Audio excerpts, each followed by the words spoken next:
Shawkat মোল্লাকে arrest করার আগে দরকার, কারণ উনি ভাঙড়ে আসার পরে 19টা লাশ পড়েছে 23-এর পরে। এখনও বলতে চাইছে যে 5খানা লাশ পরে পড়ুক, কিন্তু 26-এ জিতে দেখাবো। তার মানে ও কী বলতে চাইছে, ভাঙড়ে এসছে শুধু এই লাশের রাজনীতি করতে, ব্যালেন্স অন্য কিছু না। যদি আরও 5খানা পরে বলতে ও কী বোঝাতে চাইছে, ও বোঝাতে চাইছে যে ওদের কর্মী হোক আর আমাদের কর্মী হোক 5খানা পড়লেও ওই জন্য কলকাতা সিবি বা কলকাতা পুলিশকে বলবো এই যে মার্ডারটা হয়েছে ওনাকে অ্যারেস্ট করা হোক, ওই শওকত মোল্লাকে অ্যারেস্ট করা হোক, ব্যালেন্স সব বার হয়ে যাবে। কে খুন করেছে, কে কী করেছে না করেছে, ব্যালেন্স সব বার হয়ে যাবে। কারণ স্টেজে হাইলাইটভাবে অতটা জনসাধারণের সামনে যখন বলতে পারছে আরও 5টা মার্ডার হোক, মানেও কী বলতে চাইছে, 19টা হয়েছে পোষায়নি, এখনও ওনার মানে 5খানা লাশ লাগবে, কালকে ওই বার্তা দিতে চাইছে। কিন্তু ভাঙড়ের মানুষ বুদ্ধিজীবী মানুষ, ভাঙড়ের মানুষ 26-এ ওনার উচ্চশিক্ষা দেবে এই ভাঙড় থেকেই। পরে ভাঙড়ে এবারে টিএমসি নেতা গ্রেপ্তারের পর আহসানকে ভাঙড়ে খুঁজে পাওয়া যাচ্ছে না, কি বলবেন? দেখুন, কিছু কিছু ফুটেজ খাওয়ার জন্য কিছু কিছু ছোটোখাটো নেতা সবসময় দেখতাম ওই নটোরিয়াস ক্রিমিনালের পাশে বসে থাকতো। এমনকি আমরা দেখেছি যে ইনি অ্যারেস্ট হয়ে গেছে তৃণমূলের আর এক নেতা মোফাজ্জেল, সেও কিন্তু আহসানের এই শওকত মোল্লার সাথে অটোমেটিকলি থাকতো ফুটেজ খাওয়ার জন্য।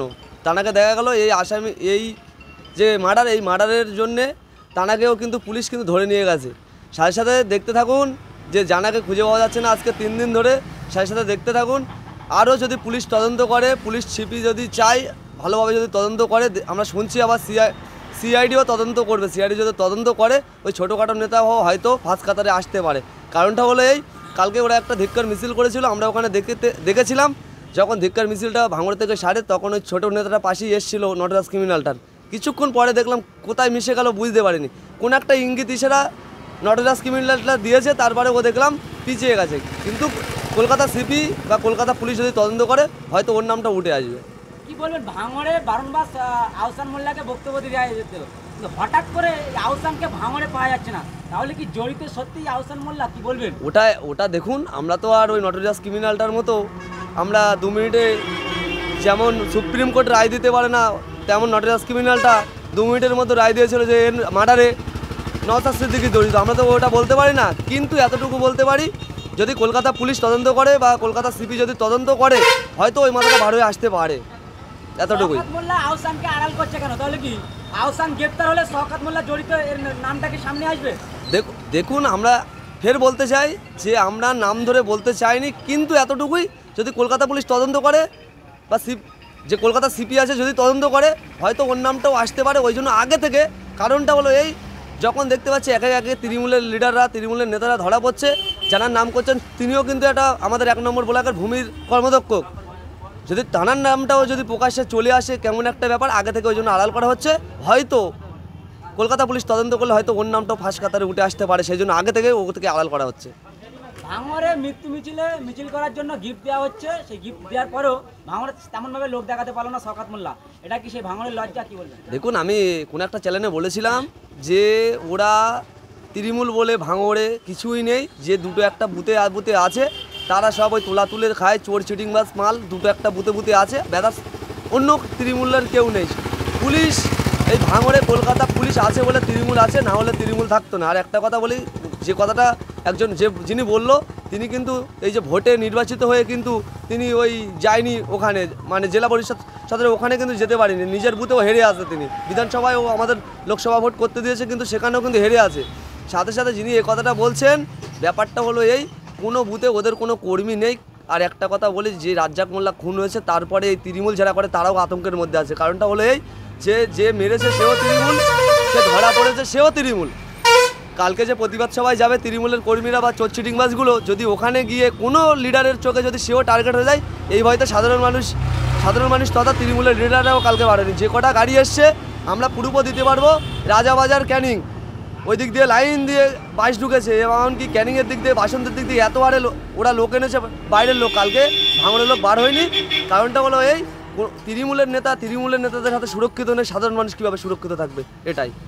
বলেন ভাঙড়ের সংখ্যালঘু এলাকা বেশি, সেই জন্য কি শওকত মোল্লাকে দিয়ে ভাঙড়টা দখল করার পরিকল্পনা এই টিএমসির নেতাকে খুন করে?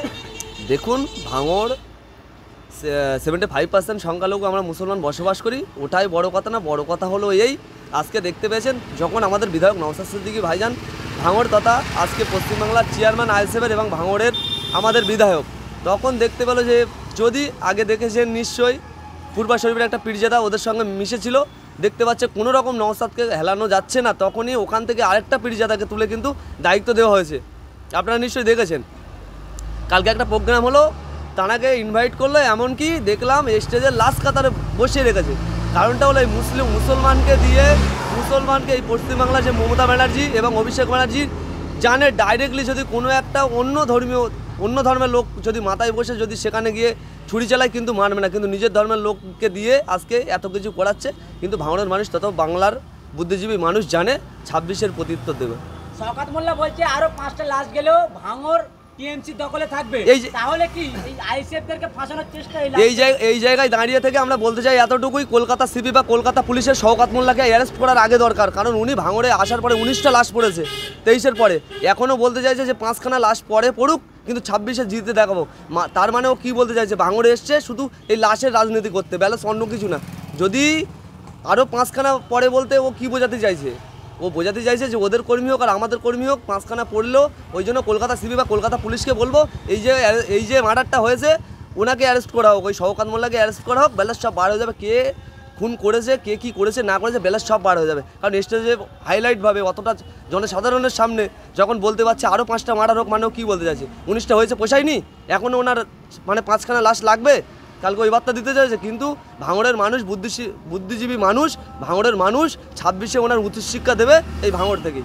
ভাঙড়ে আইএসএফের পক্ষ থেকে কি দাবি জানাবেন? কেন শওকত মোল্লা লাশের রাজনীতি খেলছে, টিএমসির নেতাদেরকে মৃত্যু হতে দেখা যাচ্ছে, তাহলে কি আপনারা স্বাধীনতার বার্তা দেবেন? কেন ভাঙড়ের মানুষ তো মৃত্যু হচ্ছে? দেখুন, আমরা সবসময় আমাদের বিধায়ক নওশাদ সিদ্দিকী ভাইজান কখনো এই লাশ বলো আর মারপিট ঝুট ঝামেলার পক্ষে নয়, আমরা সবসময় শান্তির পক্ষে।